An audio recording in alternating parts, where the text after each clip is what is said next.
बिस्मिल्लाहिर्रहमानिर्रहीम। अस्सलामुअलैकुम। सऊदी अरब की अब तक की आम खबरों के साथ मैं हूं आमिर शहजाद। अगर आप भी सऊदी अरब के हालात और वाक़यात से बाखबर रहना चाहते हैं तो वीडियो को पूरा देखिएगा। बढ़ते हैं खबरों की जानिब और शामिल करते हैं पहली खबर।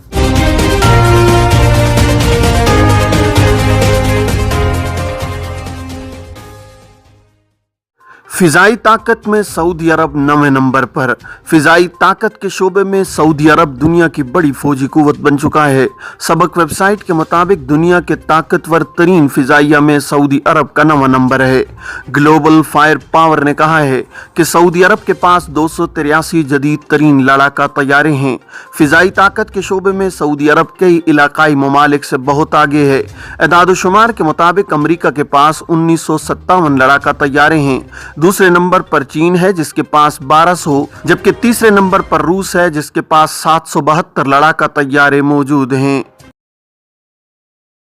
सऊदी मौसमियात के कौमी मरकज के तर्जुमान हुसैन अल कहतानी ने कहा है कि सऊदी अरब में मौसम सरमा के सिर्फ 50 दिन बाकी हैं, इसके बाद सर्दी ख़त्म हो जाएगी। तर्जुमान ने रोताना खलीजिया चैनल के मारूफ प्रोग्राम यल्ला से गुफ्तगू करते हुए कहा है कि सऊदी अरब में फल्कियाती निज़ाम के मुताबिक 20 मार्च 2022 को सर्दी का मौसम इख्तिताम पजीर होगा।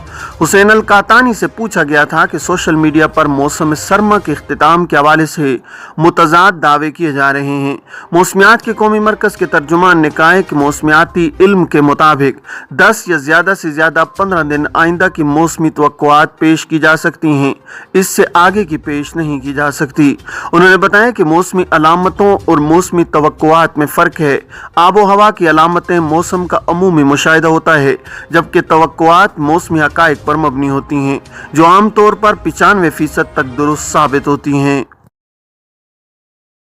बीमारी के बावजूद फर्शी दुकान से घर चलाने वाली सऊदी खातून उम्मे अली ने शोहर की वफात और बीमारी के बावजूद मामूली से कारोबार से अपने बच्चों की परवरिश की और अपना इलाज करा के एक मिसाल कायम की है। रोताना खलीजिया चैनल के खुसूसी प्रोग्राम सदीती को इंटरव्यू देते हुए उम्मे अली ने बताया है कि 4 बरस कबल खामन का इंतकाल हो गया था। गुर्दे के मर्ज में मुब्तला थी। बच्चों की परवरिश और अपने इलाज का चैलेंज दरपेश था। इससे निमटने के लिए अपने घर के सामने अवामी पकवान की आरजी दुकान कायम की। आलदहीन जो उम्मे अली के नाम से मशहूर हैं, उन्होंने कहा है कि 4 बरस कबल अपने घर के सामने अवामी पकवानों की फर्शी दुकान कायम की। 1.5 बरस तक अपना इलाज भी कराती रही। इसी दौरान मेरी एक बेटी ने अपना गुर्दा अतिया किया, जिसके बाद मेरी सेहत बेहतर होती चली गई। उम्मे अली ने बताया कि अपने 5 बच्चों की ज़रूरियात पूरी करने के लिए अनथक मेहनत करती हूँ। फैमिली की तमाम जिम्मेदारियाँ मेरे ज़िम्मे हैं। उम्मे अली ने कहा है कि जब पहली बार घर के सामने फर्शी दुकान लगाई तो लोगों में चहमगोइयां हुई। हर कोई यही कह रहा था कि खातून सड़क पर बैठकर कैसे खाना तैयार करती और फरोख्त करती है।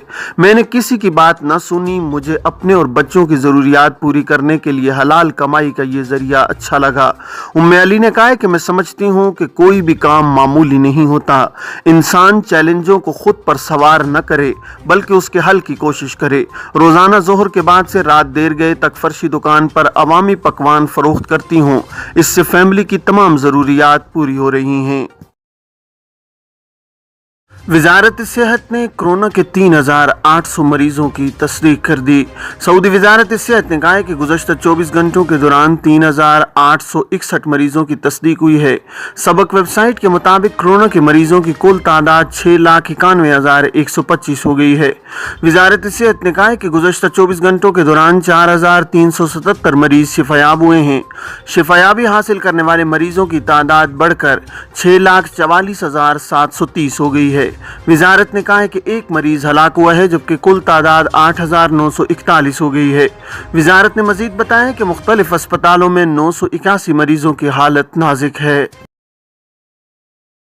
गैर कानूनी तारकीन को सहूलत फराहम करने पर शहरी गिरफ्तार। जज़ान पुलिस ने गैर कानूनी तारकीन को ट्रांसपोर्ट की सहूलत फराहम करने पर एक शहरी को गिरफ्तार कर लिया है। सऊदी प्रेस एजेंसी के मुताबिक गिरफ्तार शुदा शहरी ने अपनी गाड़ी में 5 यमनी तारकीन को सवार किया था। जज़ान रीजन पुलिस ने कहा है कि यमनी तारकीन सऊदी अरब की सरहद उबूर करके मुल्क में गैर कानूनी तरीके से दाखिल हुए थे। पुलिस ने कहा है कि गैर कानूनी तारकीन के साथ ताउन करना, इन्हें रिहाइश या ट्रांसपोर्ट फराहम करना یا انہیں کسی قسم کی سہولت فراہم کرنا سنگین جرم ہے۔ پولیس نے بتایا کہ گرفتار شدہ شہری کو 15 سال تک قید اور 10 لاکھ ریال تک جرمانہ ہو سکتا ہے۔ روزانہ ایک فرد 1.4 کلو کچرا پیدا کرنے کا سبب بنتا ہے۔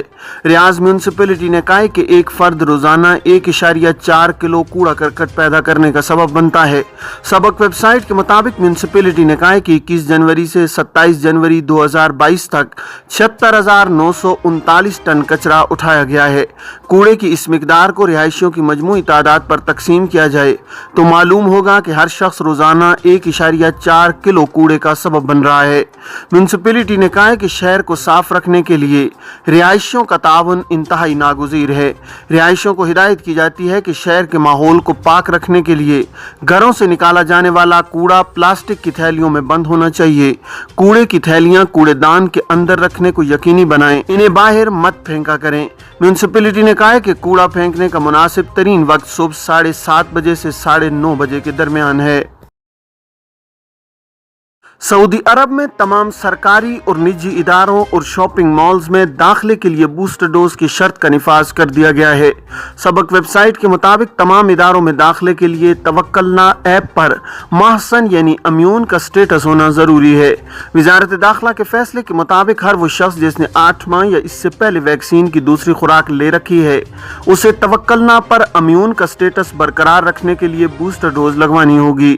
قبل ازیں وزارت داخلہ نے اعلان کیا تھا کہ 1 فروری 2022 سے پبلک ٹرانسپورٹ، سرکاری اور نجی اداروں، تفریحاتی مراکز، سپورٹس سینٹرز، بازاروں اور مالز میں وہی کارکن، صارفین اور معاملات کرنے والے داخل ہو سکیں گے جو بوسٹر ڈوز لگوا چکے ہوں گے اور توکلنا ایپ پر ان کی صحت کا ریکارڈ امیون درج ہوگا۔ دوسری طرف پبلک ٹرانسپورٹ اتھارٹی نے بھی کہا ہے کہ 1 فروری سے بری، بحری اور ریلوے ٹرانسپورٹ وہی لوگ استعمال کر سکیں گے جن کا توکلنا ایپ پر سٹیٹس امیون ہوگا۔ مملکت میں انسانی چہرے نما چٹانیں کہاں ہیں؟ جنوبی سعودی عرب میں ایسی چٹانیں موجود ہیں جنہیں دیکھ کر انسانی شکلوں کا گمان گزرتا ہے۔ باہا ریجن کے جبل شدا کی چٹانیں جیولوجیکل میوزیم کا درجہ رکھتی ہیں۔ العربیہ نیٹ کے مطابق جنوبی سعودی عرب کے الباحا ریجن میں واقع چٹانیں دیکھنے کے لیے دنیا بھر کے سیاح پہنچ رہے ہیں۔ یہ منفرد شکل و صورت کی ہیں۔ تاریخ کے اسکالر ناصر الشدوی نے بتایا ہے کہ جبل شدا کوئی عام پہاڑ نہیں ہے، یہ اپنی جیولوجیکل تشکیل کے حوالے سے مملکت اور بیرون مملکت سے آنے والے سیاحوں کا مرکز ہے۔ الشدوی نے کہا ہے کہ جبل شدا کا ایک امتیاز یہ بھی ہے کہ یہاں پہنچ کر اندرونی توانائی محسوس ہوتی ہے۔ ایسا لگتا ہے کہ آپ اندرونی سکون فراہم کرنے والے کسی تصور اور غور و فکر کے تجربے سے گزر رہے ہیں۔ یہ تھیں اب تک کی عام خبریں۔ اب تمام احباب کے قیمتی وقت کا بہت شکریہ۔ اپنے ارد گرد کے لوگوں کا بہت سارا خیال رکھیے گا۔ مجھے دیجیے اجازت۔ السلام علیکم ورحمۃ اللہ وبرکاتہ۔